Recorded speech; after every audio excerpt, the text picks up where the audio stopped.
كتعرف شنو هي اغرب حاجه في التستوستيرون؟ انه رجال كينقص عندهم بلا ما يحسوا، حتى كيوليو يعانيو من التعب، نقصان في الرغبه وفقدان التركيز. القصه ديال اليوم غادي توريكم بالضبط فين كاين الفرق. كان واحد الشاب سميتو سامي كان كيخدم بزاف وما تيقادش ماكلتو وعطيها غير الصير، ومع الوقت بدا كيعاني من النعاس وضعف في التركيز وصعوبه في البناء العضلي، ومشى يدير التحاليل ولقى المفاجاه: التستوستيرون ناقص. كيفاش كينتشل الجسم التستوستيرون؟ باش الجسم يصاوب التستوستيرون كيحتاج 3 المراحل: الدماغ، المواد الخام والتحويل داخل الجسم.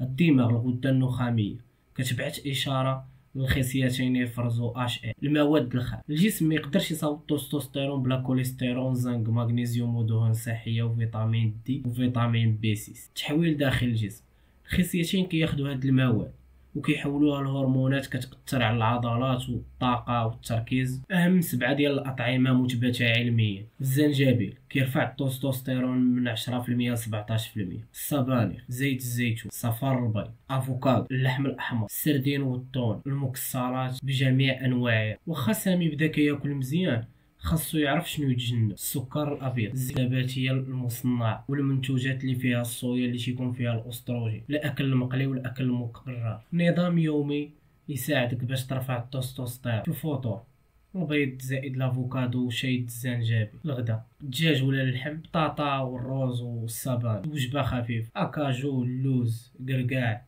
العشاء الحوت مع شويه الخضر. رفع التستوستيرون ماشي مساله معقده، هو نتيجه ديال الطريقه كيفاش كتعيش وشنو كتاكل. الا عطيتي للجسم ديالك المواد المزيانه غيعطيك الطاقه والثقه في النفس والسرعه في البناء العضلي، وغينقص لك الدهون. الا عجبك الفيديو دير لايك واشترك بالقناه.